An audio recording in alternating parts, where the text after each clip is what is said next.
Hello and welcome back to the Football Talk podcast with myself, Dave, and Josh, who is blurred, not Oasis. I am blurred. No, I definitely put myself in the Oasis camp. Yeah, 100%. They were. It's not even close, actually. No, not even. No, actually, it's not even close to me. I've never seen Blur, but I've seen Oasis live 3 times, so easy. No, I've not seen Oasis live any time, so that's made me a bit sad. They were incredible. I've just realised. What's your 3 times you've seen them? I saw them at Birmingham when they came. Ross, hopefully I've sorted out the echoiness. Hopefully that's now just changed. That should be okay. I saw them at Birmingham when they came to play Birmingham.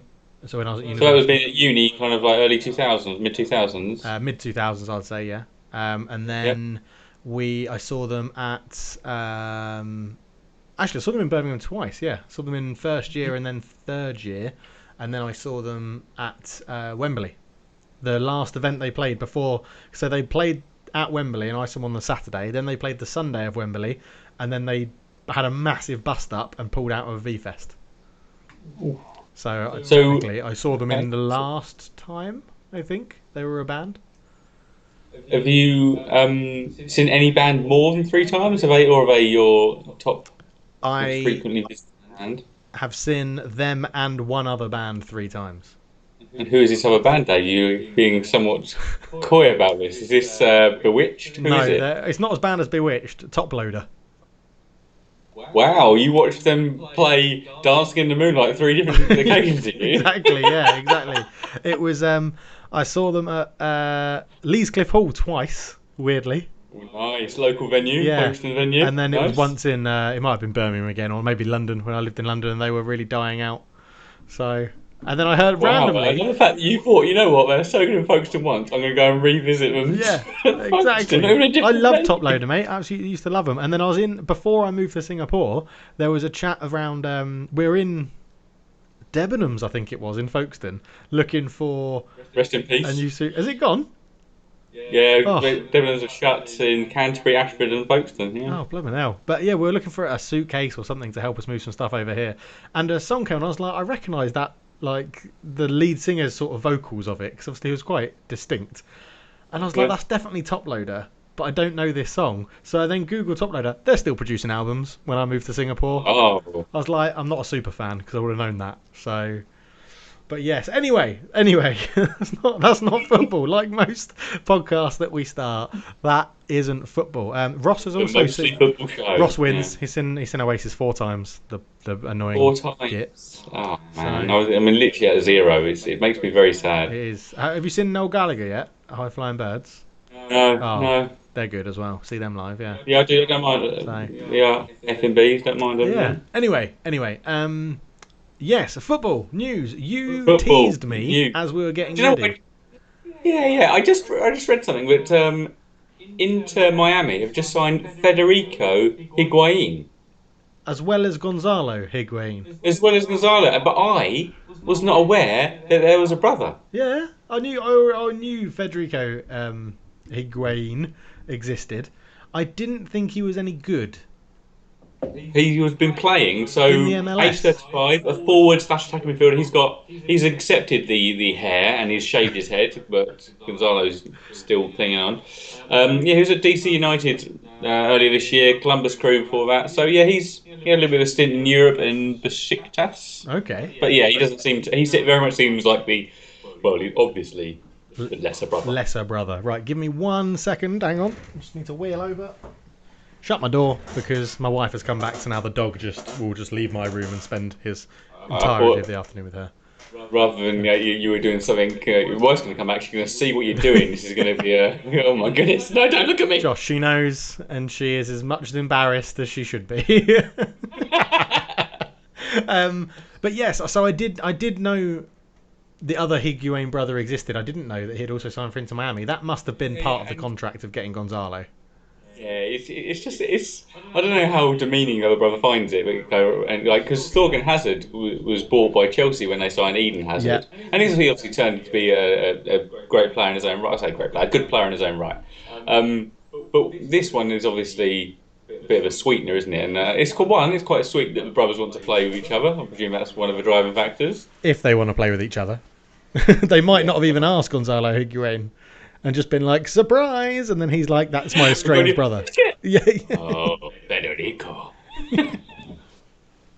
We meet again. Yes, exactly. So you never know. But yeah, okay, so I was aware as a footballer, but I didn't know he'd signed for Inter Miami. And it's not started, talking of Inter Miami, it's not started brilliantly well for Beckham, as much as I understand, over in the MLS. They haven't been performing brilliantly. I thought they had to leave the pitch was it last night because of lightning? I thought they had to. Yeah, I think something like that happened, yeah. But I mean, just generally performances haven't been great. And yeah, well, we had that into Higuain missing a penalty, wasn't it? And getting a bit of the Martin Keown treatment from some opposing players. Yeah. And they've had, I think their best player so far has been a guy they got from the Scottish Premier League, whose name escapes me at the moment. But yeah, that sort of sums it up for me, that if their best player is signed from or their best current player is a Scottish Championship player, then or a Scottish player is probably not going very well. But any other brothers? Thorgan Hazard, Eden Hazard. Obviously, Pogba has a brother, and as Ross points out, it's a shame Man United never signed him. Although I was at the game when Paul Pogba played against Florentine, I want to say his name is. Florentine, I want to say Florentine. Yeah, Pogba. Yeah. And he is a chunky guy for a footballer. Like Luke Shaw's chunky for a footballer. Yeah. He was the same. He was like really well built as well. So it just looked incredibly weird. Yeah, played right back and then left back. So he was. Well, MLS has had a bit of a history of it, haven't they? We had the Wright Phillips brothers. Yes, the Wright Phillips brothers. Yeah, not quite good as the Wright brothers, but they were still flying. Yeah. Great little joke there from Joshua. Happy with that one. Yeah. We had Dos Santos brothers. The Dos Santos brothers. Jonathan and Giovanni. You had the twins, Raphael and Fabio. Yes. Obviously at the same club. Well, see, Ross has put in here, was it John Terry's brother that played for Yeovil? Was it Wayne Rooney's brother that played for Yeovil? There was a Paul Terry, wasn't there? Is there a Paul Terry? Ah, okay. There's a Paul Terry, yeah. I think there's a Paul Terry, yeah. He looked... Again, it's that kind of Mark Wahlberg. Is it Mark Wahlberg? I really doubt myself about that name now. It's Mark Wahlberg is an actor. And then Donny Wahlberg, who's in such a Band of Brothers isn't he? And yes. Yeah, it's that kind of, they look... I don't know. I find genetics weird. Just they look the same, but they don't. Yeah. I'm not sure Spurs have had any brothers. I'm trying to think of it in Premier League eras. Spurs had any brothers? No, I can think of. No, I can think of no. That's the end of the brother chat. Yeah. Excellent. Okay. So Paul Terry is married to Paul Konchesky's sister. Well, bit of trivia for you there. Yeah. Right. News. Let's dive into it. Bruno Fernandes, only one in the Man United team with a spine. Have you heard about this? No. He's the other one's invertebrate. So this is the incident during the capitulation to Spurs. Let's put it that way. The nice watch along we had, the friendly watch along, which was nice. How you feel? I mean, we're almost a week later, Dave. How are you feeling about that? Are you still up at night thinking about it? No, it's gone. I don't do that with football. I can't have any effect on it, can I? It was annoying, and it did happen the way you said. I went to bed and I couldn't get to sleep because I was just thinking, my God, that was rubbish. I'm sort of over it, apart from the fact it's now International Week. And all I've got to distract myself from that result is my computer football manager, Pro Evo, all of that stuff, and the Formula One, which is great, and I love Formula One, but it's not quite football. If we had another fixture that I could talk about instead of that, I think it would have been better. Yeah, but then we probably would have lost. England B have played in that time. Yeah, exactly. And I think, I don't know, international breaks come at a good time, don't they? So hopefully this is a good time. But yes, Bruno got subbed off at half-time in that game, didn't he? For McTominay, I think it was. Maybe Fred, maybe Van der Beek. I'm trying to blank it from my window. But he got subbed off because he had basically just laid into Harry Maguire for being shit. And Ole didn't like it, so subbed him off. And it's caused a big stir because obviously all the fans are like, if it's true, then it's good. He's the person that's got... that's what... would Roy Keane ever have got subbed off at half-time? It is... that annoys me a little bit because it's a different era of football and play and people and emotions and mental health. This is Mental Health Week, so I don't think it's right to go in and shout at people. That's not good leadership. That's not what leadership is. But also in a sense that if someone's playing badly, you should be able to vent your frustrations in a controlled way.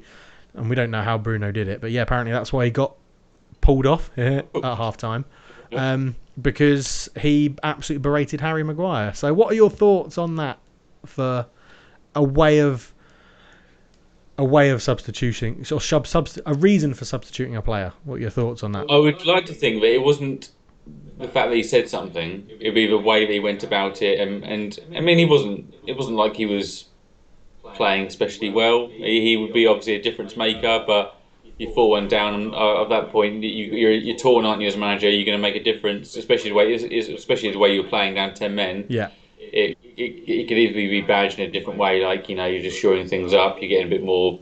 I don't know. He runs around quite a bit.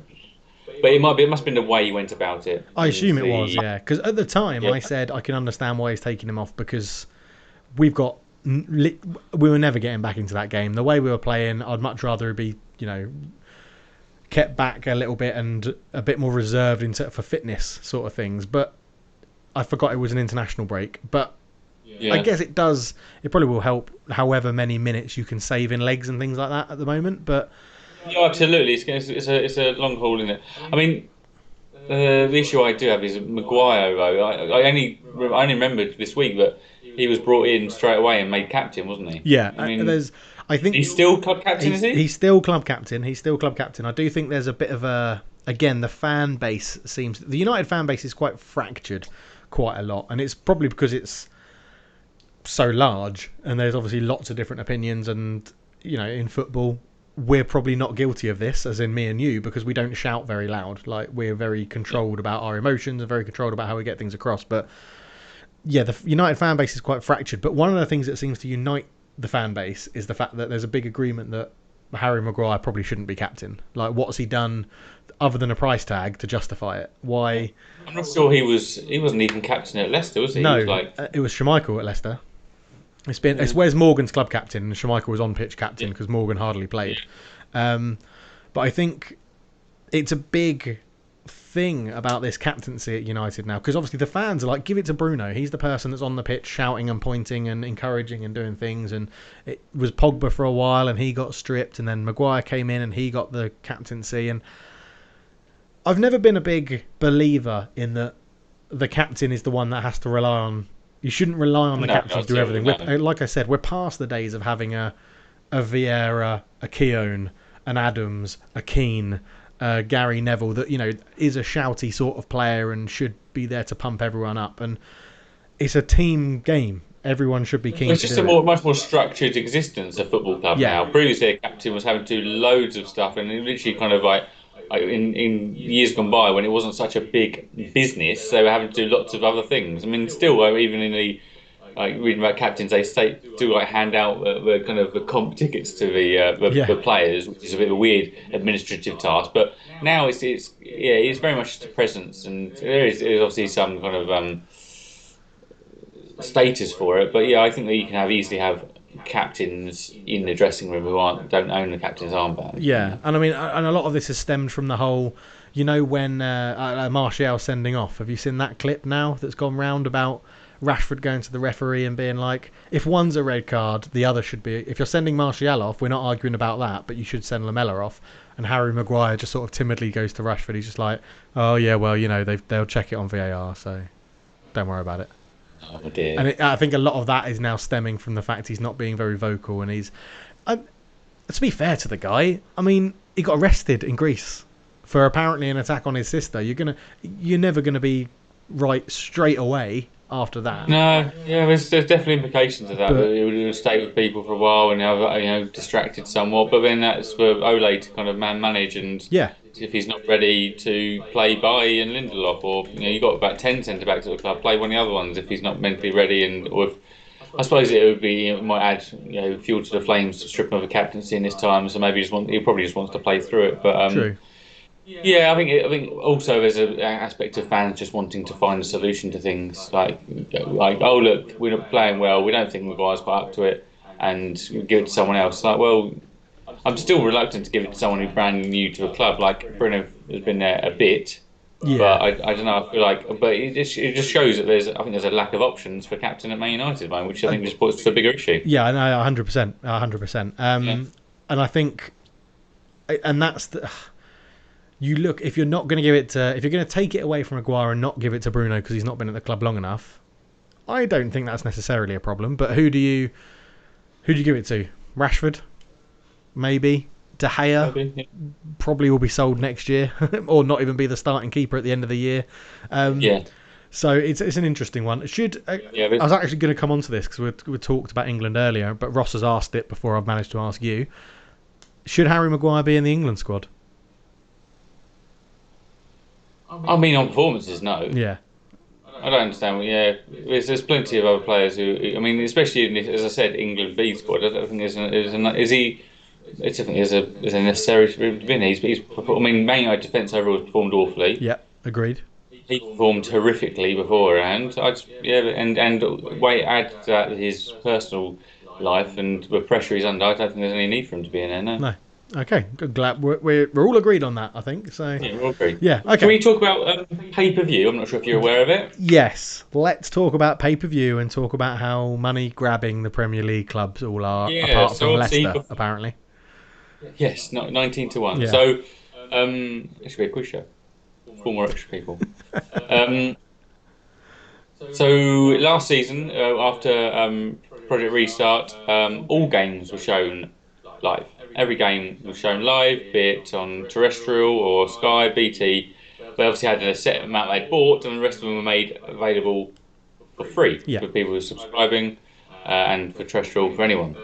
Now they'll show games which aren't already on Sky and BT. They will be shown pay-per-view at £14.95 per Per game. game, horrendous. Yeah, Per horrendous. game. That is quite frankly despicable, man. So my question for you is it would it have ever gone down well if it was a smaller fee, or would the fact they've gone to pay-per-view is just abhorrent anyway? I think no. I think they were always going to go to some sort of pay-per-view event, and I think last season was to finish that season. And I don't think they could have justified going for a pay-per-view event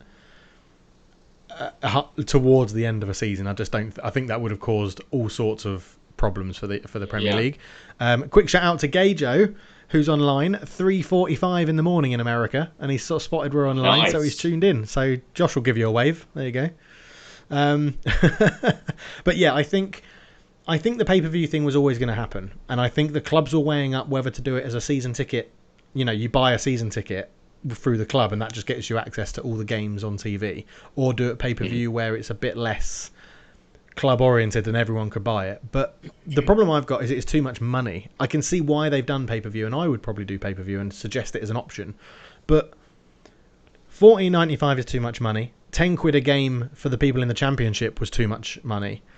And it's going to shoot themselves in the foot, because make it £3, £5 a game. You probably Yeah, get more that's where I'm people at, sign that up kind for of it. price range. Yeah, you Yeah. probably get more people sign up for more games. Not necessarily every game, but you'd get the income. And it's just a bit... they've said football without fans is nothing. That I can't remember who originally said it. It might have been Liverpool manager. Really famous. Klopp. Bob, yeah. Bob Paisley? I thought you meant Jurgen Klopp. No, not All Klopp. right, okay, No, yeah. no. It was someone All right. pre Okay, right. yeah. You'll go with that, yeah.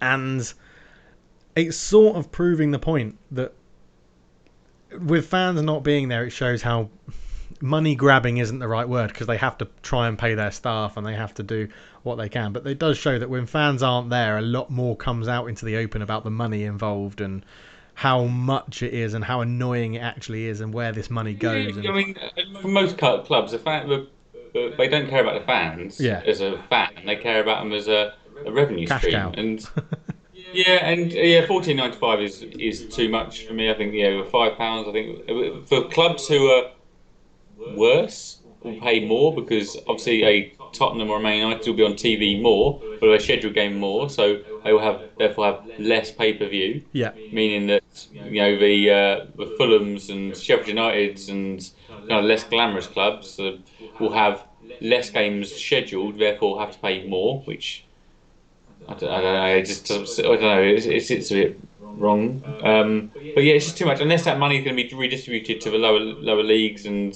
help the Well, EFL clubs I think that's potentially. what it's for because I think trying to come to an agreement. The Premier League and the EFL are trying to come to an agreement about a support package the Premier League can give, and I think the EFL requested like 1.2 billion pounds, and the Premier League turned around and went, "Well, we can give you 50 million," but they're still in negotiations, and I think the Premier League are banking on this pay-per-view thing not backfiring in their face to then allow them to say that's been agreed and we're going to get these people. We estimate these amount of people will sign up for every game, and therefore we can agree to give this much money to the EFL. I mean, it's just the thing that annoys me the most is the ninth of the vote.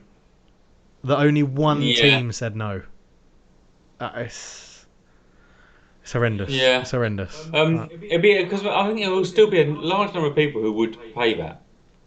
Well, because like if you're in England and Yeah, used to go each week, you might not do because you're like, well, I used to go. I don't really want. But if you've never, like, say, yeah, you live abroad, you never go, and and it's an option, isn't it? You might but not have, you might not pay any. Might not, you might currently get it in dodgy streams, well, which yeah, but may I increase, think but maybe really poor quality. It's a viable option to be able to watch all of your team's games. It will cost a lot over the course of a season, but yeah, I think they do have that. that's the issue, Josh. Is that I think outside of the UK, you can see pretty much any game you want. America, Asia, Of Middle course, East, yeah. Africa. They've all got their own rights that then actually show all the games because they don't have the blockage of the 3 o'clock no TV thing. So we could like over here. I'm trying to figure out what it is. I pay £25 a month and get to see every single Premier League game I want. Yeah. Um, But I remember myself when I was younger, and it was Satanta Sports, wasn't it? yeah. It was Tanta Sports And had it, didn't it? that wasn't that pay per view. Um, There was something pay per yeah, view it was pay every per year. view. Yeah, and I remember going, no, I'm not going to get it, not going to get it. And he got to, and it was normally like a Saturday midday kickoff, and I would go to my dad, going, Dad, I really want to watch it. And it was like, well, no, like Sunderland versus Spurs or something. I was like, and I was like, rather go, right, Yeah. we'll get it. And I watch it. Spurs would lose 2-1, and I'd be like, well, that's a waste of money, wasn't it? Okay. Thanks, Dad. So well, And so I'd crumble. I would go. Wouldn't be able to find anywhere else, and I'd get it. So I don't know. I think it does reek of money grabbing, but I think they'll grab enough money to them to feel like they've not done the worst I thing in the think the world. price though, again, I think going back the 14.95. I think if Man United Spurs was on pay per view, you probably would have paid 14.95 to watch it. But I think the difference is that if it's £3 or £5 a game, and it's Fulham v I don't know, not West Brom, that's really bad. Fulham v Leicester or something, you still may have paid £5 to watch it if you were just sitting in your house not doing anything anyway. Whereas if you tell me Fulham Leicester's 14.95, I'll say no. I'll be like, I'm not going to watch that, or I'll try and find a Yeah, but stream. Or it's simple maths in the end. Is that going to generate 3 times as many viewers as the 14.95 yeah, I for think it being would. £5? I think it would. You reckon? Yeah, I think it I would don't because think people it love would. football. I So don't think it would. I think that you get the fans who are going to watch it. okay, And they would, yeah. yeah. It's just business at the end. They would have done a lot of things behind it to work out what price points were. They wouldn't have just plucked for, well, they may have just plucked for a number. They wouldn't. True, very true. Yeah, Gajo Okay. says that in the US, NBC, the network NBC, has launched its new streaming service, and they put all the big matches on there, and you have to pay extra for that for this season. So Okay. they've taken away the package that gets all the games all the time, which is annoying. So I used to love going on holiday to America and just being able to watch all the games all the time. Well, my best experience watching Spurs in America when I was on holiday in Florida, we played the quarters and semi-finals of the Champions League last year. You did, I remember you telling me, yeah. And Lucas Moura was Yeah. your saviour.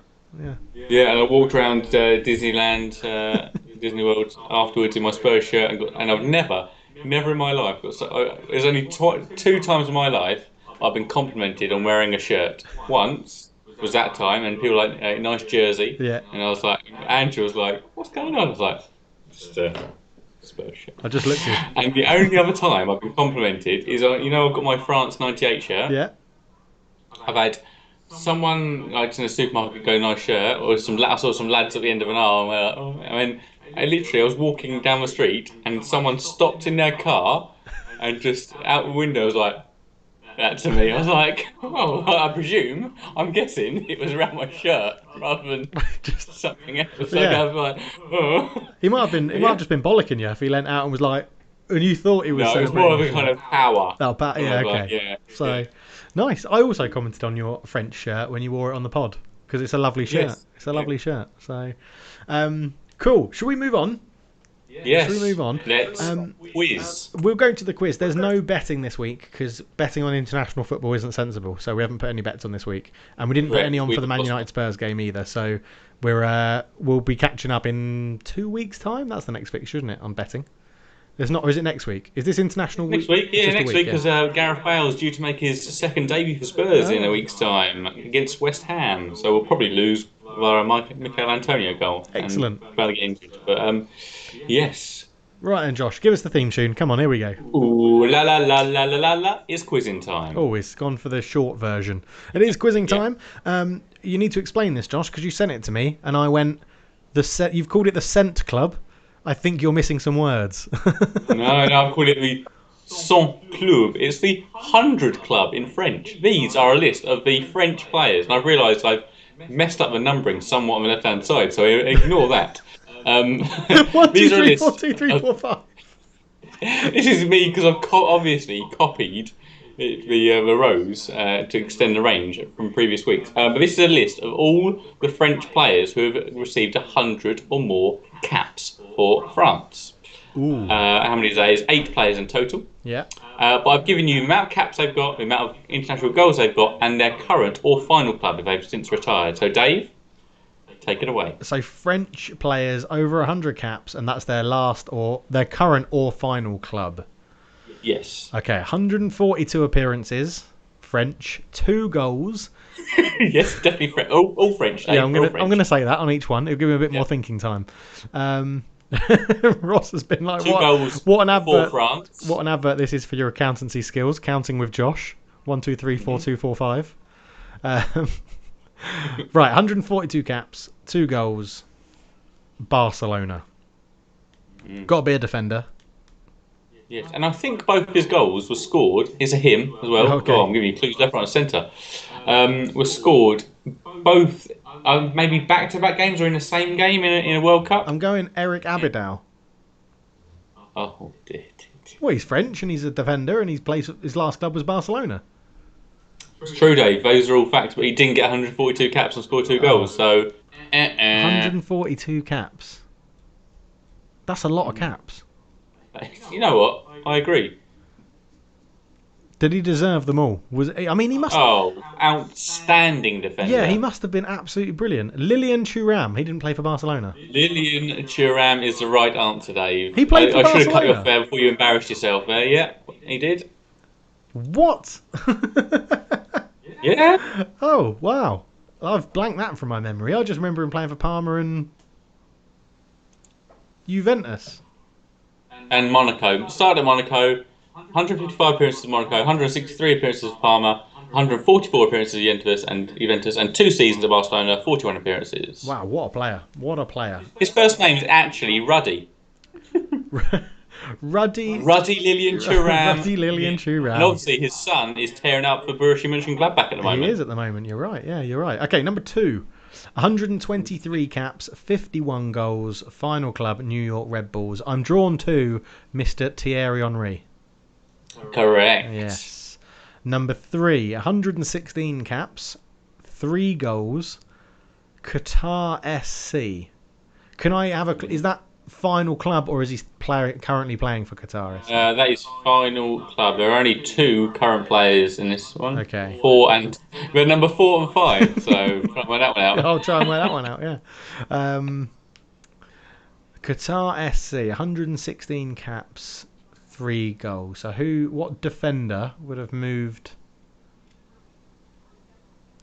So has he recently retired? No. Oh. So many clues. You complain about this quiz being easy, Dave, but if I left you to your own devices, you'd do atrociously. I've given you so many clues. I didn't say this specific one was easy. I said recently they've been a bit easier. So this is good. It's testing my brain. Okay. 116 caps, 3 goals. Laurent Blanc. Not Larry White. It is not him. Can I have a clue of era that I would have known? International competition. Yeah, no. So he would qualify for a Wikifiles. Oh, so he played in the Premier League. Yes. Mikel Silvestre. You have a high opinion of Man United players. He did not garner that many caps. Oh yeah, that's true. Why am I He was struggling? born in Ghana.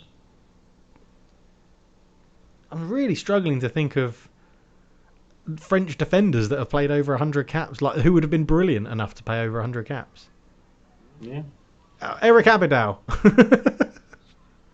No, we'll move on. We'll leave that one there. All right, leave that one there.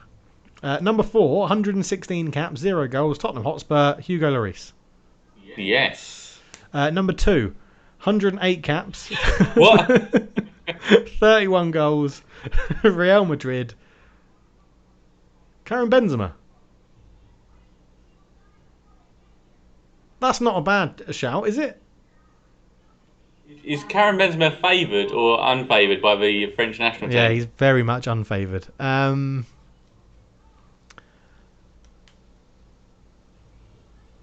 my god. This is France is my downfall, it appears, of international players. As a big nation, yeah, that looked like it hurt. That'll teach you, won't it? Oh my word.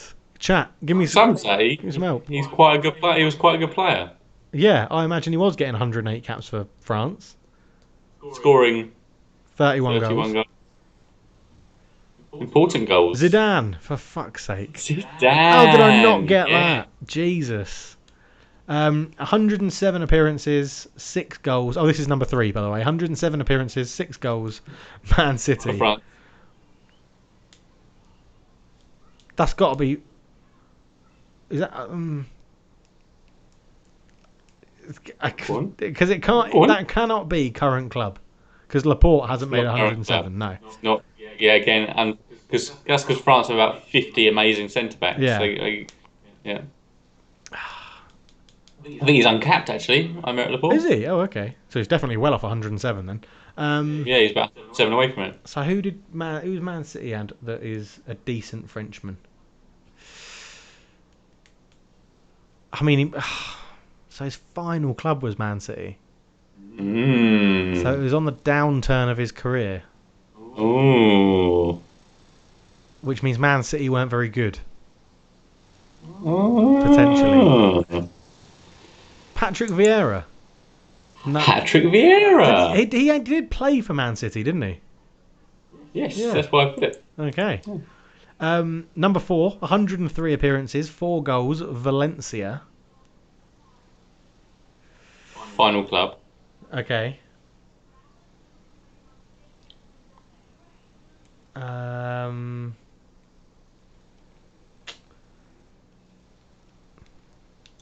Also played in the Premier League. Oh, Just for a season, though. Just for a little stint. it's a defender with those sorts of stats. Got to be. Defensive midfielder. He's got an iconic photo. I'd say is his most. An iconic photo. Yeah, he's definitely got a part of an iconic photo. Okay, I'm gonna leave that one. Defensive midfield, 103 iconic photo.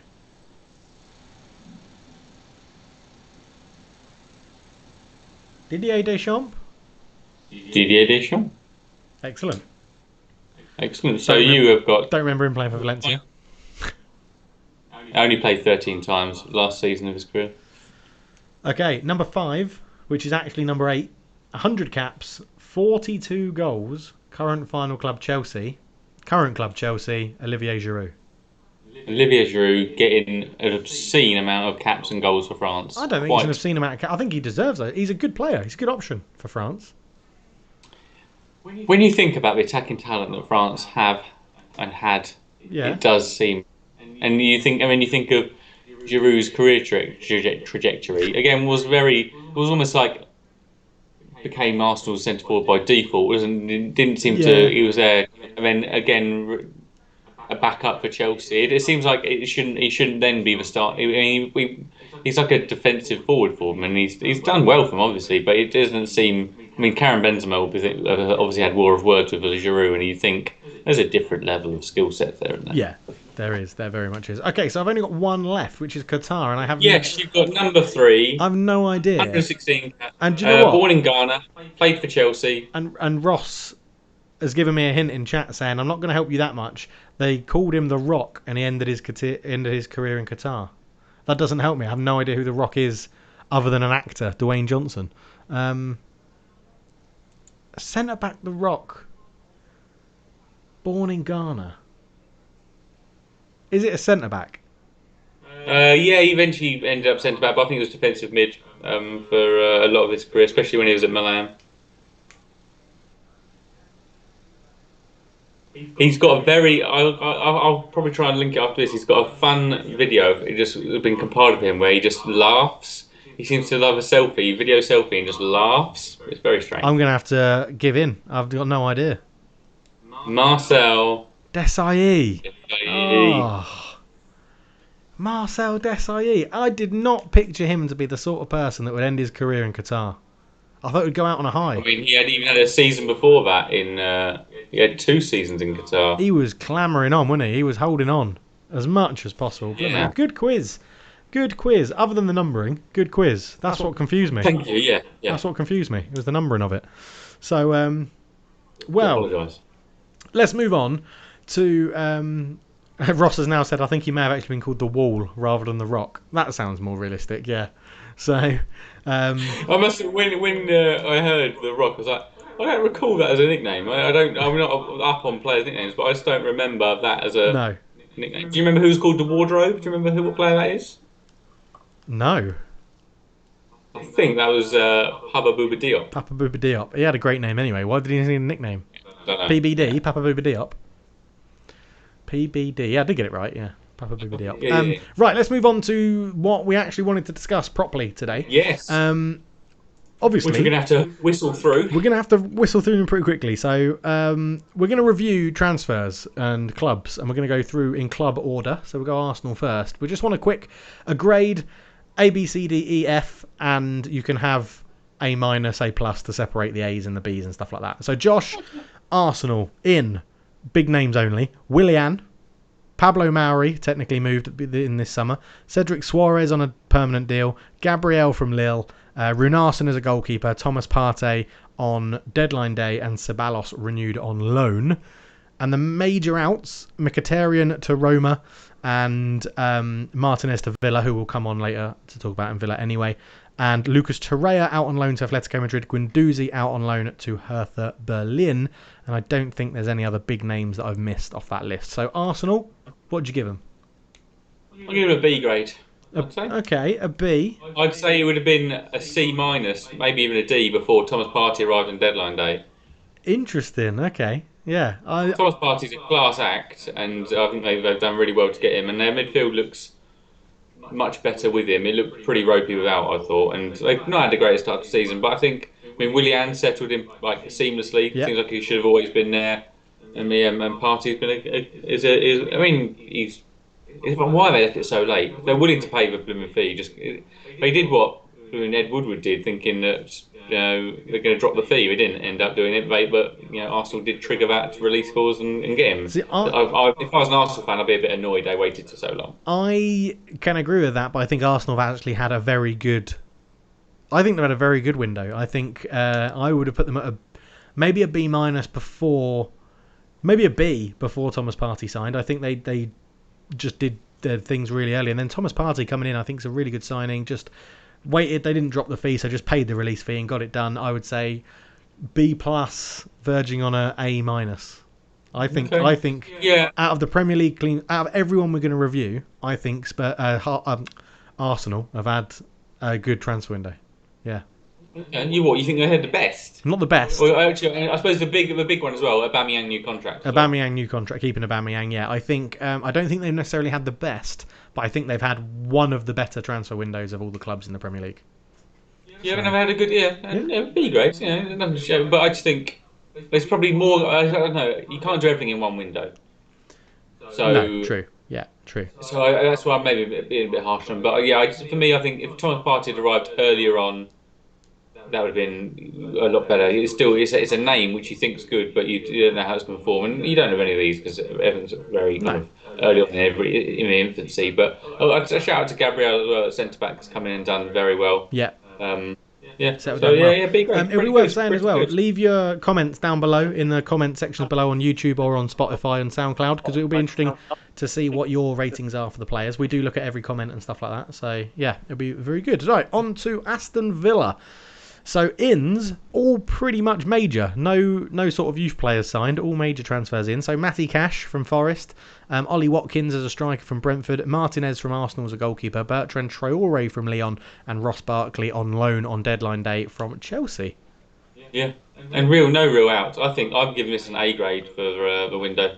We spoke at the end of last season. We're like Villa, yeah, goalkeeping situation is awful. They can't score goals, and they're so reliant on Grealish. They've taken away all that. They've got Yeah. Martinez is. I think he's just still riding wave. I'm not sure if he's going to be. I think he's full of confidence after his FA Cup run and end of season with Arsenal and coming done really well. But as long as he keeps riding that wave for a whole season, I don't think that's the Villa would mind. Matty Cash, good young right back from Forest, good attacking presence. So Yep. gets was it El Mohammadi playing right back Yeah, out of they it? did. Yeah. Yeah, and Barkley, Traore add different attacking dimensions, taking some pressure off Grealish. I think Barkley, similar to Willian, it seems right. It seems seeing him in a black Aston Villa shirt, it seems right. Yeah. And Ollie Watkins already come in. I liked him at his Brentford days. He's good value for a young English forward. Already scored a hat trick.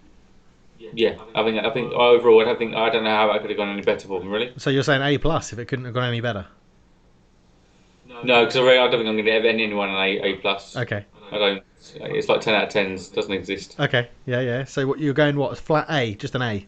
Flat A. Yeah. Yeah. Okay. I think I can. I think I could agree with that. The only negative I've got is, like you said, no major outs. They did manage to somehow get some money for Samata from Fenerbahce, which is impressive.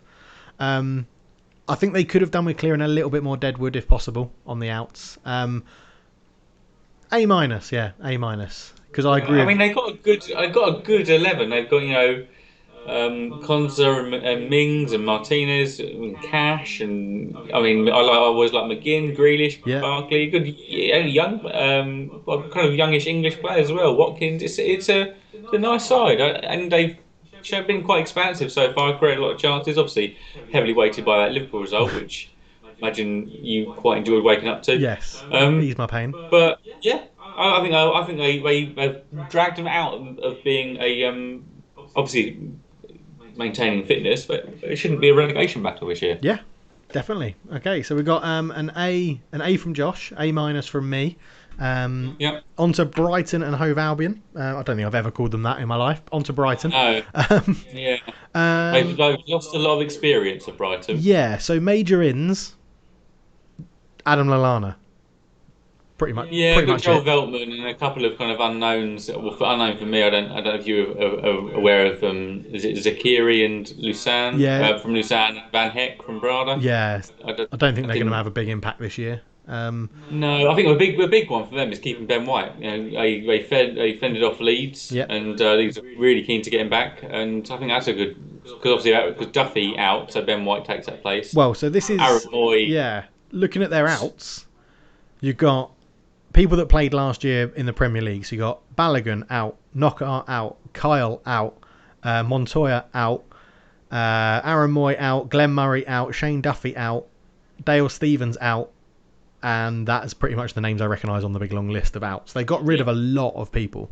Yeah, and that's part of Graham Potter. Obviously came in last year, and it's his second summer to actually do something with it. So it's all he's shaping his side. So I mean, Glenn Murray's years were behind him. He changed the way that Brighton played whenever he went up front. So he wasn't very effective, anywhere near as effective last year. So I don't think many people would be sad at that point in his career to see him go. But it's a lot of churn, a lot of losing a lot of minutes from last year, but they've looked good. I mean, they unlucky not to beat United, weren't they? And they've been all right so far. So it's just, I mean, I thought they were a little light last year in terms of their squad, and I think they're a little light again this year. But I the constant is Graham Potter. I think they probably be just about all right. If they're players that he wants, he's going to have them playing better. And I think Ben White is an upgrade on Duffy. Yeah. So I think it'll be okay. C, but a C grade for me. I think they could have done a bit more.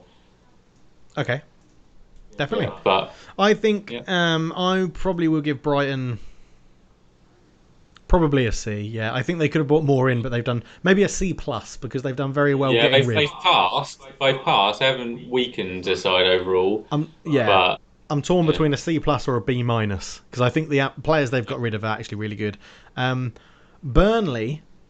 Oh, Burnley. Okay. Right. What's the lowest grade we can give? F. F. Okay. That is my answer. F. Okay. Pathetic. Yes. Absolutely pathetic. They spent 1 million on transfers, which was on Dale Stevens from aforementioned Brighton. Yeah. And they got basically just replaces Jeff Hendrick, who's left. Yeah, and they've lost Joe Hart, Jeff Hendrick, Aaron Lennon, Ben Gibson, who they bought previously for 12 million, I think, from Borough. Ben Gibson. Chunky number. Yeah. And I think Aidan O'Neill, I sort of recognise that he might have played a couple of games towards the end of the season for them. But yeah, I'm not going to go as low as an F. I'm going D/D minus. This is the worst window of any Premier League club for me. Oh yeah, that's true. Is it the worst of every club? They've basically replaced Hendrick with Dale Stevens and replaced Hart with Will Norris. They've got rid of two people and replaced them with worse players. Is what they've done. And there's other players that have left that they haven't replaced. Yeah. So it's a side that needed freshening up, but it's very settled. But see, I would say I don't really understand how Burnley don't have money. That's what I know they don't have a big owner, they don't have a big rich owner, but they're in a Premier League club generating a lot of revenue. I don't know if they're doing loads of infrastructure improvements, which is absorbing a lot of cash, but I need to have a look at their finances because it just a bit bamboozles me a bit how they haven't got any money to spend. Yeah, true. The reason I don't want to give it as an F is because I think an F would have been if they'd got rid of those players and not replaced them. But if we're ranking it against every other team in the transfer window, then they are probably the worst. So yeah, F. We'll make sure it's one grade lower than the other lowest we give it, which is probably Fulham. But... maybe. oh no, sorry, I've got another one. Yeah. Right, on to Chelsea, who did a lot of their business very early doors. Inns, Werner, Ziyech, Chilwell, Malanga Sarr, Silva, Havertz, Eduardo Mendy for another goalkeeper. Outs, Pedro, Willian, Trevor Chalobah, Ampadu, Zabacosta. Yeah, there's a loan army, really. Barkley and Ruben Loftus-Cheek and Batshuayi are kind of a big loan he's out. Yeah. I mean, How do you rate Chelsea? I mean, it was so not what... It's a good window, but it's not what they needed. I mean... It's what they needed one half of the pitch. It's not what they needed another half of the pitch. I mean, I'm still unsure of their defence. I mean, Edouard Mendy, I think a bit untried, untested, and now injured. So I don't think it's not the player that if you'd said to Chelsea fans, we need to replace Kepa, they've basically taken anyone rather than a real full-on replacement. Thiago Silva, old, experienced, but he's had a rocky start so far. Yeah. And other defender, Ben Chilwell. I think, which is good. Yeah, solid, injured, but solid. I mean, they're all upgrades, I'd say. Yeah. Mendy is. I mean, pretty much anyone's an upgrade on Kepa, but it's not to Havertz and Werner levels. Thiago Silva, again, an upgrade on pretty much anyone. You know, say Rudiger, for example. Or Christensen. It's an upgrade because of the experience and voice they have back there. And Chilwell, I mean, Marcus Alonso, it's definite upgrades, but it's not to the level. They've heavily weighted at the front end of the pitch. Yeah. So give us a rating. What are you going for? Probably B because there are some very good players in there, but it's just a B minus, I'd say. Yeah, I was going to say I'm going B minus / C plus, maybe a sort of average. They've passed, but it's not been amazingly brilliant. Okay. This is an interesting one. Crystal Palace. Inns, Nathan Ferguson, Abrici Eze, and Batshuayi are the main ones in. There is another youngster called Jake Giddings, who I don't really know. And then outs, Alexandra Sorloth is the only out. Kept and not sold, Wilfred Zaha. Yeah, and I think it's a pretty decent window. They've addressed the age issue, their aging squad with Eze and Ferguson. Addressed the striker issue with Batshuayi in. It's a shame they couldn't keep Saul off because I'd have been really fun to see him up Do you there, think he would just have ploughing been? a Do you furrow. think he would have been given a chance after his performances? He must have done, surely. I would have thought so. I think they just tied themselves to a deal because they never thought he'd come good, and it actually did come good, and they were like, oh, well, we need to shift something around here. Yeah. So I think it's been a good window for them.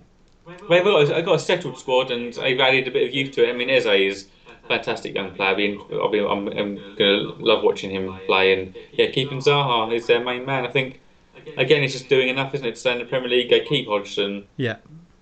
They kept Zaha, added a bit of youth, which I thought they were missing. It's been pretty good. I think I'd give them. I would have given them a B if they had maybe shifted out another striker, either Benteke or Connor Wickham. But both are still there. Both are pretty useless now, and I think they could have got some money for Benteke. So I'm going to get a B minus. I'm going to go B minus for Palace. I think. Yeah, Yeah. I agree. Yeah. Okay, Everton. James Rodriguez, Alan, Doucouré, Ben Godfrey, Robin Olsen are the big ones. Although Niels and Yeah. Niels and Cuckoo could break in towards the end of the season, so that is everyone they bought. Right, yeah. Outs? Did they have any big outs? I'm trying to think of names. Well, yeah, they lost Snidling, which I'm not sure anyone would say they'd lost. Yeah. They Baines retired, and Theo Walcott and Moise Moise Keane, Keane yeah. went out on loan. So I think we've already seen the fruits of their transfer labour with Alan, James, and Doucouré already seamlessly fitted in, and obviously signed Ben Godfrey at the end there. I like Ben Godfrey. I'm not sure. Maybe an issue. I'm not a big fan of Yerry Mina, so maybe he gets in there straight away. Seems somewhat similar to Mason Holgate. yeah, But I'd say this is probably one of their better windows. They've signed a lot of players before, and they've not really impacted. And they've had the season of signing number 10s, yeah. where it's kind of I don't really know why they did it. But I'd say this is probably A minus. I'd say. Okay, exactly what Ross has just put in the chat for his grade. Yeah, I'm going to go A minus as well. I was going to say B plus, but I'm going to go A minus because they've had the confidence to back Ancelotti, and I think he's a manager that needed backing to get the players he wanted. And that midfield for Everton has never looked as good as I can in recent times. Yeah. It's never looked as solid. Yeah, I think it's with both Merseyside clubs though. It's just the goalkeeper situation, and it's just the set of a backup goalkeeper. Both would need to be stronger characters. I think they'd benefit from. Yeah, cool. Right, Fulham. In Lamina, Harrison Reed, Areola, nipples, Tete, Lookman, Adrabiao, and Loftus-Cheek. Out. I don't think there's even. I mean, what my comment here is lots of numbers, not the most quality. It's just reeks of a relegation fight. Yeah. It was. I'm intrigued to see how Ruben Loftus-Cheek get on. I'm a big fan of Ruben Loftus-Cheek, but I've just got a horrible feeling he won't stay fit. It could have been, I think, absolutely woeful if they hadn't have got in Lookman and Loftus-Cheek on. I think they were both deadline day signings. Lookman may have been day very before. close to it. Yeah. I think Lookman was a bit earlier. Yeah, and I do think Alphonse Areola, he's not going to win them games, but he's going to make scorelines a bit more respectable. He's already shown that in the first they game. had a real tough time with goalkeepers last time in Premier League. They just went through about 3, 4, 5 of them, didn't they? And I think, he's going to have his work cut out. I just can't see them. I think they did okay. Maybe they got numbers in, but real lack of quality. It probably should have been a lot better. It seemed panicked. Are you going E or F? Oh God, we need numbers. Are you going E or F? Are they literally bottom of the bottom? No, they're for me. They've signed some. I'm putting D. I've got here. A D. Yeah, okay. I can go for a D. I mean, I just want to point out the two players they've let go out on loan this year to the Championship. One of them is Alfie Mawson, who they paid something like 16 million for with add-ons, and the other one is Marcus Bettinelli. Can you remember when he got called up to the England squad? Yeah. That was a dire time, wasn't it? That was a dire time. Right. Leeds United, Marco Bielsa's Leeds United. Helder Costa, permanent deal. Jack Harrison on loan from Man City. They've bought in Joe Geldhart from Wigan, who's a good youngster coming through. Koch, who gave away a penalty. And Rafinha, and then Rodrigo. That's the other one I was looking for. Oh, and Diego Llorente. Diego Llorente from Sociedad. Yeah, I think I've been a bit gutted not to get Ben White back in. As we said, we thought Brighton did well, so the flip side is Leeds will be a bit gutted not to get him in. But it's looking pretty exciting. I mean, Rodrigo and Rafinha on the in the attacking positions. pretty good. It's funny to see Leeds in the Premier League spending big money. It brings back makes me get cold sweats. But Yeah. yeah, I mean, I think Marco Bielsa's just the key here. He signed players, Hispanic players it seems as well, but he'll deal with in his own kind of in as soon as his words Latin way. Yeah. Okay. But Yeah, I think it fits. It's a certain type of player fits a Bielsa system, so he must know what he's doing there. I don't know too much about players, but they looked quite exciting so far. I think it's been pretty good overall, so I'm giving them a B minus yeah, B. I'm giving them a B because I just like the way they went about it. A flat B they're getting from me. I think the way they went about it in terms of right, this is our first target. For example, Ben White. We can't get him. Who's next on the list? Go and get him. Like our first target, their first target might not have been Rodrigo, but they couldn't get their first target, so they went and got Rodrigo, sort of thing. It was very efficient. It was very well done.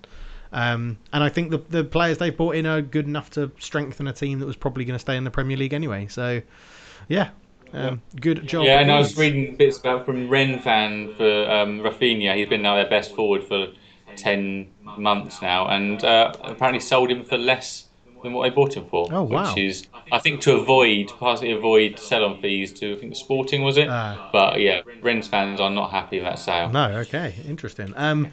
So we'll fly through these because we're about just over halfway, I think. Leicester City, Castagna, Cengiz Under from Roma, and Wesley Fofana. Obviously, big out Ben Chilwell. Yeah, they're all their mains. They always have one big summer sale every year. Yeah, I don't think it's been a great window. They ran out of steam last year, and indeed injured again. I thought we'd see a few more players in to mix it up. yeah. So did Honestly. I. I thought they definitely would have bought someone potentially to rival Jamie Vardy. I thought they would have spent big money on a striker because they prefer to play Perez out on the wing with Harvey Barnes rotating. And And he'd never be a goal scorer. He'd no. never be a. So I'm probably going to anybody. say C minus or a D plus. Yeah. Yeah, I think. Agree. C minus. Yeah. Okay, Liverpool. Take a deep breath. Konstantinos Timaskas, I think is how you pronounce it. From Olympiacos, left back. Thiago from Bayern Munich. Diego Jota. And they signed a Brazilian called Pitaluga from Fluminense on deadline day. Don't think we'll see too much of him. But yeah, so three main signings. Diego Jota, Thiago and Timaskas. What do you think about Liverpool? Is it enough? I think they're still light at centre back and especially at backup goalkeeper. But on the flip side, they've let go of Lovren and Carrier, so I'm not sure any Liverpool fan would complain that And of those outs. very good money for Ryan Brewster with a buyback clause. Yeah, that's a bit of a funny one for me. I don't quite know why, how Liverpool manage it, youth players. But Thiago, fantastic player. Diogo Jota, fantastic player. Simakis keeps, is a true backup left back rather than a stopgap solution.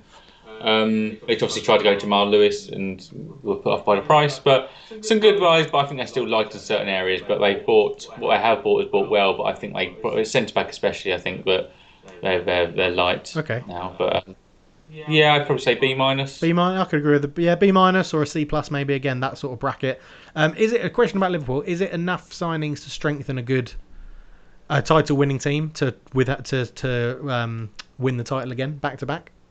Is that enough? Yeah, I think looking at how up and down the Premier League is at the moment, I'm not quite sure we're going to have the kind of the big points tally. I think it's going to be quite fluid. So they've definitely got the quality to win it. They've added an absolute world beater in Thiago. Yeah. When he gets going, he'll add a new dynamic to him. So I think there's enough there because they've done it before, and there's no one standing out as being well above that level so far. Okay, good. Man City.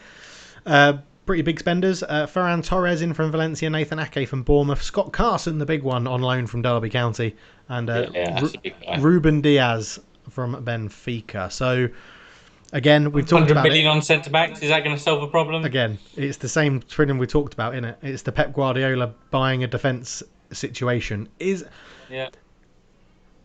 think you can look at this in two ways for a rating. Did they strengthen where they needed? Yes. I think they did. I think they did. Centre back. They needed to strengthen centre back, and they have done that.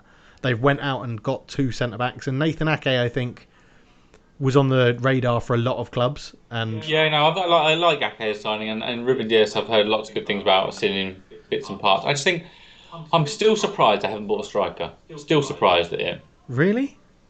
Yeah, I've got Aguero. It's been in and out with injuries. Gabriel Jesus in and out of injuries. I just feel like they keep signing kind of very like Ferran Torres obviously comes in, and Sterling can operate. They've got no one up front at the moment because both Yeah. Aguero and Jesus are injured. And I don't know. I've never felt that Jesus will be the man. I'm just surprised. Maybe the opportunity hasn't presented itself. They're kind of maybe it's a long-term target they're going for. Maybe it's an Mbappe, for example. Maybe they have the money, they have resources to do that. Maybe that's what they go for. But I'm surprised. Okay. I don't think they've got options on the wings.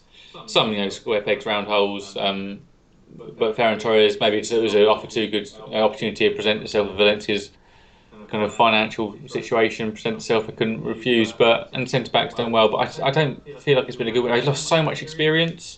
David Yeah. Silva out, Leroy Sane out, Otamendi out, even Claudio Bravo out. There's some big characters, I'd imagine. A lot of experience has been lost. I think this could be our first big differential in a rating here. So what are you giving Because them? I'm going for how it looks right now. And yeah, the centre backs might not work out, but I don't know that. They might be absolutely brilliant. I'm going B minus or a B. Yeah. C minus. A C minus from Josh. So we do have a grade difference there. I think the experience they've lost doesn't. I think Claudio Bravo doesn't make a difference really. I think Otamendi didn't make a difference really. I think Leroy Sane, they could have got more money for him, but Man City are in a very unique position where if someone wants out, they can just go, yeah, go on. Like money doesn't really matter. So I think B minus. I'd probably go for B minus. I know they think that Phil Foden's the new David Silva, but that's a big step down for me. Yeah, I understand that. Yeah, I understand that. Yeah. But okay, Man United, Inns, Odion Ighalo, loan extended, Donny van de Beek from Ajax, Alex Telles Porto, Edison Cavani free transfer, Facundo Palestri, Atletico Penarol, and Traore signing confirmed to move in January.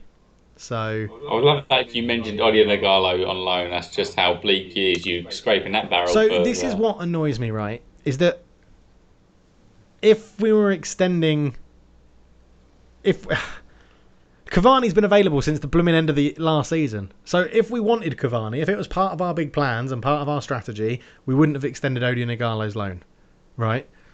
Oh. But because we didn't have a strategy, or we did, and it was Jadon Sancho, and that was it by the sounds of it, that everybody bloody shat their pants and panicked at the end and didn't know what to do. So we went out and got a left back, which was great, but it wasn't probably our first choice left back that we wanted. That was probably Reguilon, but he went to Spurs because we wouldn't put a buyback in it. So we got Alex Telles. Great, it'll be fine, it'll be good. I think he'll do a good job. And then I think what's actually happened is Ed Woodward was sort of like, we need to save a bit of face like he always does. Let's go and get a big name. Who's on the big name list? Edison Cavani, still a good player. I think he'll do. Don't get me wrong. I think Cavani will do well for us. I think he will score goals. I think he'll do all right. But I think we've gone for him because they've looked at Alex Telles and gone, he can put in a good cross. Oh, we don't actually have anyone that's that good in the air in our attacking front. Well, Cavani scored quite a lot of goals with his head and can hold the ball up well. So, yeah. Let's go for Cavani.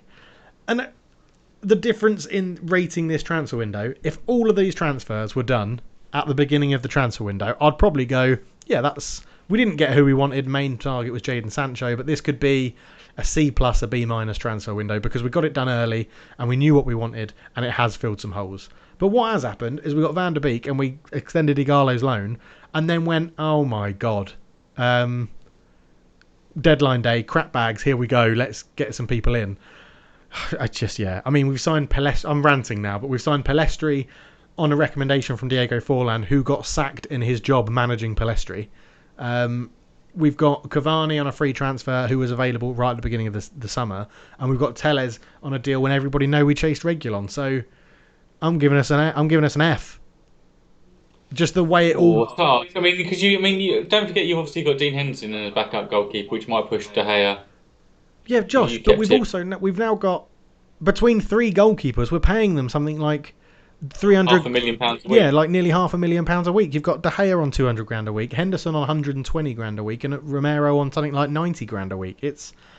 absolutely ridiculous. Yeah, don't forget Lee Grant. And Lee Grant Come is on. still there, earning his pittance, earning his coaching He badge. knows he's not playing, doesn't he? He's Oh, like, great, I was third choice. I know. I'm just literally picking up wage for. exactly. Just what's he gonna do? Clap people on the back. Exactly. Great. I mean, I do have to appreciate the fact that we did get rid of Delo, Smalling, Pereira, Joel Pereira, Chong, Sanchez. Some good outs did happen, but it's not enough. It's just rubbish. F for Man United. Yeah, I mean, I'm not. It's not great, but I think there was.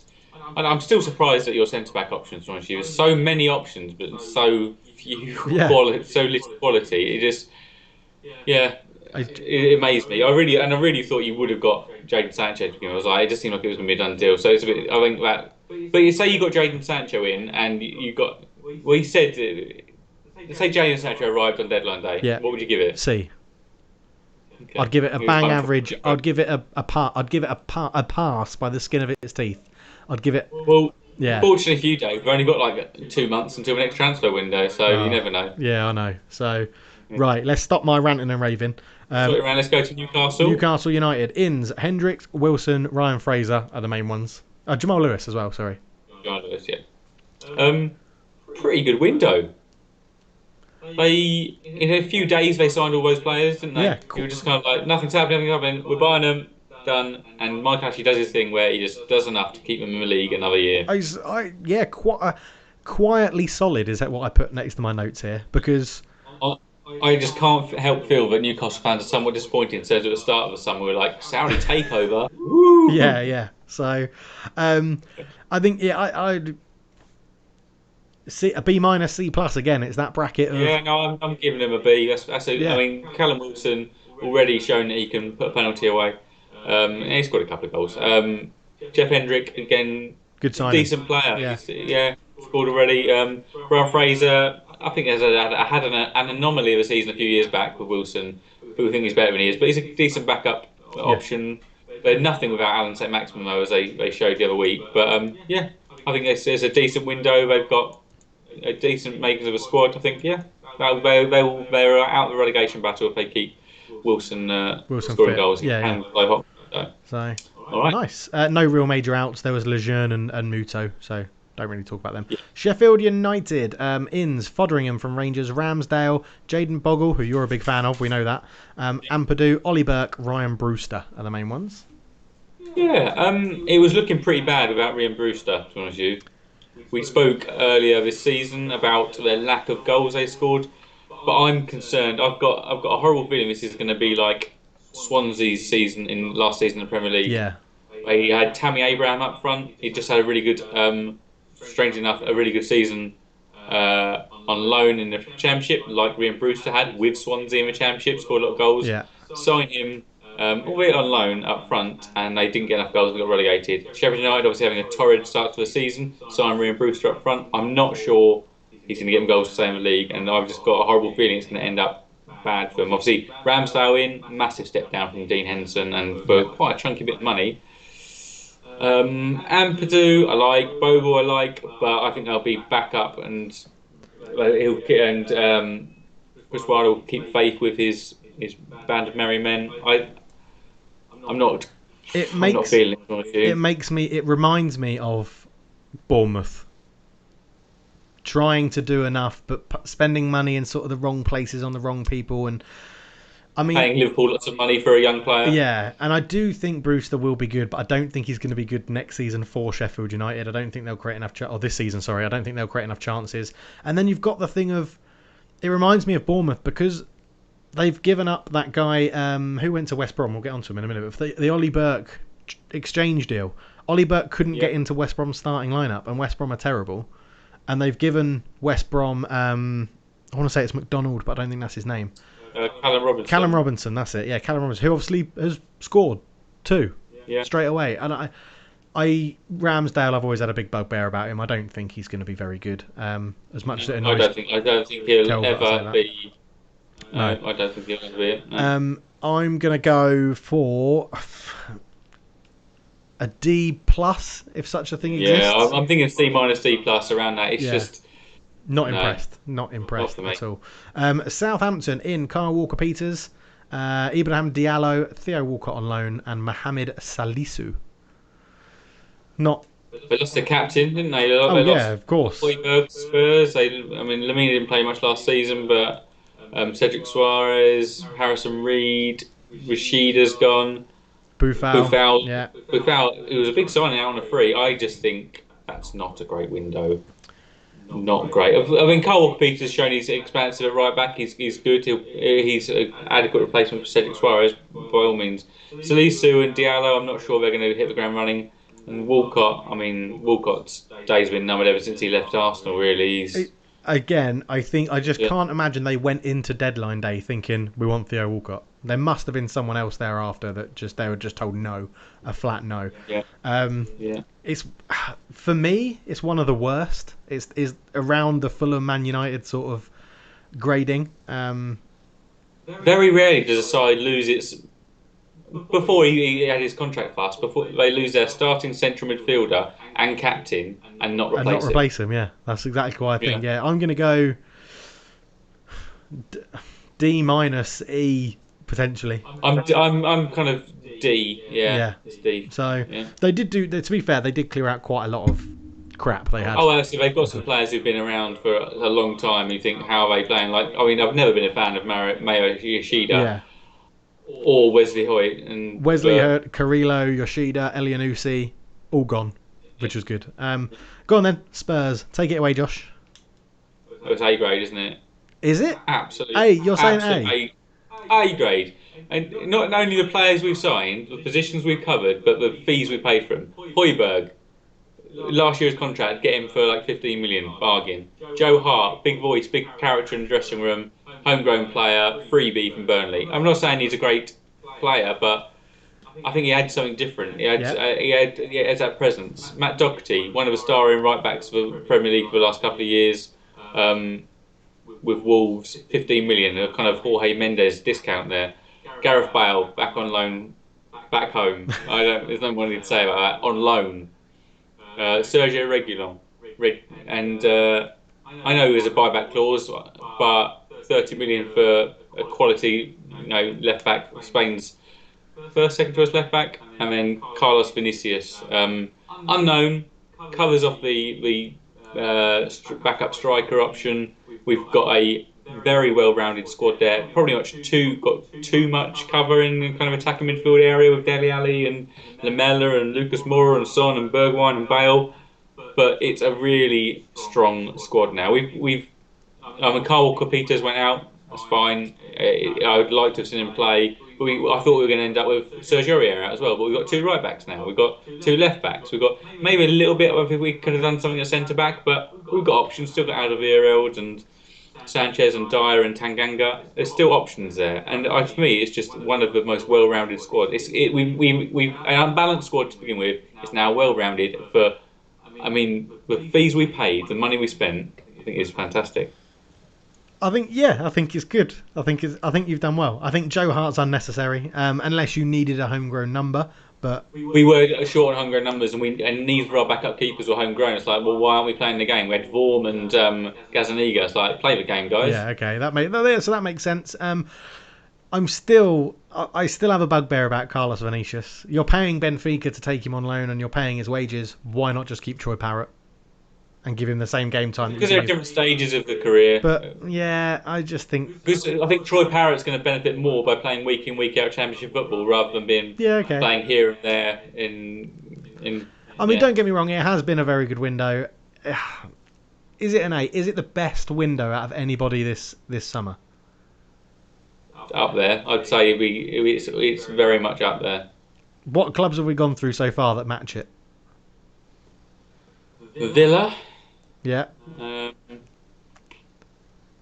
Villa. So I think you're calling it the best. I think you're calling it the Spurs. Your Spurs. Ross is definitely saying it in chat. There's been chats have all been saying it. Ross has said A- for Spurs. If they'd got a centre back, it would have been an A+. Yeah. And you tried at the end. Or maybe what did I give Everton? I think maybe Everton would be up there as well. Yeah. Okay. So I think I'd give Spurs. You've convinced me. I'd give them an A-, B+, A-.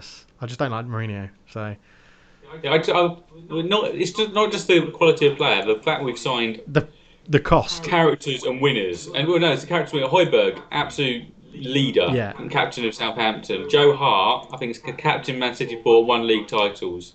Matt Doherty, I know Mourinho talked about his drive beforehand, and he seems to be quite a hard-nosed player. Gareth Bale, serial winner. You've definitely bought in. Reguilon, don't know much, and Vinicius, but that's really good. You've bought in some more like nails, is what I want to say, like hard as nails sort of players. Hoiberg, I wouldn't mess with Hoiberg. I wouldn't mess with Matt Doherty. He's an absolute giant. Gareth Bale looks like is built like a tank where he's worked so hard in his career. Reguilon is just a machine up and down the wing. You've definitely bought Mourinho-esque players that are physically imposing, and that is it's good. A minus, A minus. I'll stick with an A minus. You've talked me around. I had B written down to start, but you convinced me for an A minus. And outs, I'm happy. The Tottenham outs have done well. Ryan Sessegnon was an interesting one, and Juan Foyth. I thought both of those might get a bit more game time this year. Yeah, I think Juan Foyth. I think it was kind of like clear out the Argentinians at a point. Juan Foyth out. Gazaniga was talking about getting out, and they're very much kind of poch players. Sessegnon, I think we just need. He wants him to have time playing left wing back. Okay. So that's where he sees his future, and that's why he joined the Hoffenheim. So yeah. Nice. I mean, let's move on to West Brom. What is it? 3 teams left: West Brom, West Ham, Wolves.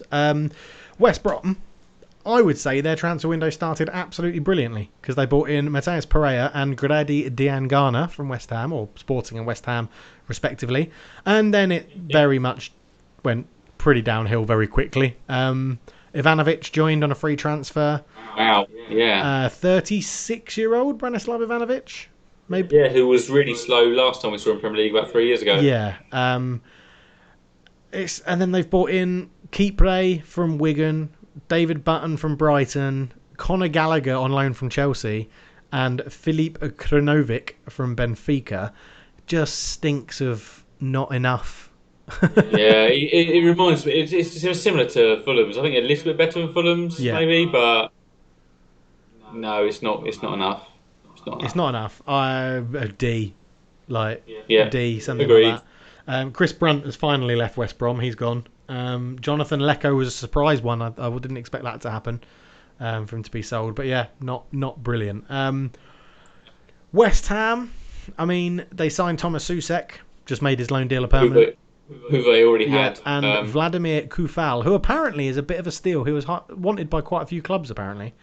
So well, yeah, that's not a double deal, but Slavia Prague came back for more to Slavia Prague. But they obviously there's talk of him having Ben Rama from Brentford, because obviously the Championship or the EFL window's still open, the domestic window's still open. But if they're signing him, why are you getting rid of Diangana? Yeah, don't quite know about that. Obviously, Huggill and Ajeti out for a bit of fees. Zabaleta released. Yeah. And Gakia, unfortunately, they lost. They tried to keep him a right back. But Jack Wilshere also released. But they spent no money. It's a poor window. Yeah, it's a very poor window. And Felipe Anderson, probably the biggest name out on loan. Yes, of course. Yeah, who just wasn't up for the work. He showed flashes of brilliance, but he just wasn't the player that Moyes wanted. I was going to give him a D. But I'm going to upgrade it to a C- because this list in front of me has just reminded me that I actually got money for Roberto.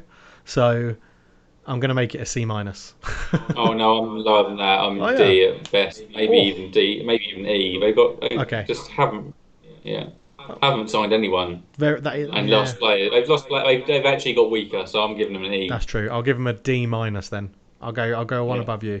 Wolves in Sarkic from Villa, Fabio Silva for a hell of a lot of money, Marcel whoever from Liverpool, Nelson Semedo was the big one from Barcelona, and Ait-Nouri from Angers on loan. Yeah, I mean the real one is Nelson Semedo there. They lost Doherty, replaced with Semedo. I think overall that may be a net gain. Would you have taken Semedo straight to Spurs rather than Doherty? There was talk of it previously, but I think that obviously it's a homegrown element as well that we've got Doherty for, and I mean, I don't know. We paid 37 million for Semedo, and we paid 15 million for Doherty. Exactly. Yeah. I wouldn't have taken. That wouldn't have meant we couldn't have got if we had. If we've maxed out our budget, I mean, we wouldn't have been able to get Højbjerg, for example. So I'm happy with Doherty. Yep. I think they obviously Semedo Doherty kind of swap, and then they just paid massively over the odds for the Mendes player Fabio Silva, which it's been okay. So kind of maybe a net improvement. Yeah, C, C. C I've got them down minus. as a Yeah, bog standard C. Again, paying. Well, Hoover, however you pronounce his name, moved as part of the Jota deal. Losing Jota's yeah. huge, but they got good money for him. So Of course, yeah. So Jota out, will Fabio Silva plug that gap. So yeah, C minus. yeah, Yeah, okay, nice. And that's everybody. We've got all them done in maybe a little bit longer than we anticipated, but so yeah, very nice. I quite like doing that grading sort of thing. It's something we've never really done yeah. before on the channel. So yeah, good stuff. Right, we'll move on to I got a Wikifile. Here comes a Wikifile. I got a Wikifile for you. Hey, I'm getting the dance out and everything. That was done. Yeah. Yeah, I gave this Right. one to Josh and said I think we may have had this before. So I apologise if we had. But Josh, say what you see, and if you see Okay, it, say so it. 84 to 85, they're at Solarod FC. Definitely not pronouncing that right. 85 92, they're at Koga. Definitely not pronouncing that right. 2 years in their first team, 48 appearances, 28 goals for Koga. In probably Denmark, maybe. It'd be Then Scandinavia. I'm they not sure if it's Denmark. Scandinavia for sure, yeah. Then 3 years at Heerenveen in Holland, 78 appearances, 37 goals. And a move to Newcastle United follows. That's where they, Oh, I've not. It's not in the rules. I've just realised. It's all right. yeah, I've realised as well, Dave. 23, a mere 23 appearances, breaching the Kana rule. Yeah. 3 goals for Newcastle United. Obviously, didn't like that, so went back to Holland. 4 years, final, 122 appearances, 55 goals. Gets a little Milan move. 3 years there, 76 appearances, 22 goals. And goes to Germany, Stuttgart, 30 appearances, 8 goals. Little season in Spain, so going all around. Spain, Italy, Germany, England, Holland. Yeah, Villarreal, 30 appearances, 7 goals, and ending back at Feyenoord. Not quite a bookend, because it was in the middle of his bookshelf. Feyenoord, but ends of Feyenoord as well. 37 appearances, 20 goals. A total of 450 appearances, 180 goals. I'm thinking John Dale Thomason? It is John Dale Thomason. Yeah, it is. I just went for him thinking, yeah, he played a whole season at Newcastle and definitely played more than 30 games or 29 games. He definitely didn't. Definitely didn't. And I mean, maybe he'd have got to 5 goals if he had. That was pretty bleak, Yeah, talk about a man that loves Holland.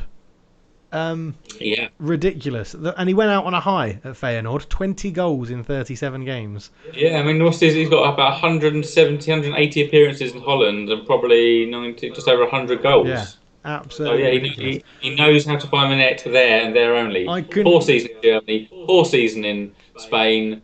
Not too bad in Milan. Milan's hit and miss, and poor season in England. So probably, if he'd just stuck to Holland a bit more, he'd score a lot more goals. The year that Newcastle bought him, the champ manager that came out that year, he was ridiculously good because he had come off the back of Heerenveen and was like really highly rated.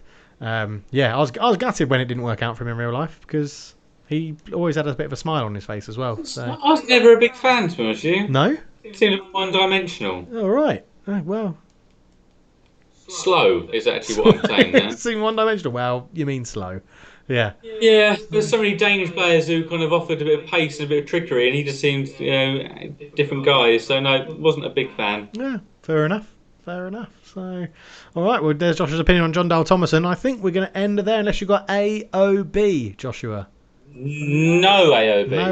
No AOB from me. So we'll just ask you very, very nicely to go and check out the back catalogue at the rest of YouTube. Just search for Football Talk. We're also on Spotify and SoundCloud where you can search for Football Talk and find the back catalogue. I would highly recommend not watching the watch along. Not there, don't watch it back. It is horrendous. Want to see a grown man cry? Yeah, exactly. You can follow us on Twitter at CultureDef and Josh Cool. They are above our respective camera locations at the moment, and you can follow the actual Football Talk podcast at Football Talk. We'll be back next week with Wikifiles, quiz, and betting. Sensible betting with Josh and Dave will be back. So thank you so much for watching. For now, we're out. Cheers.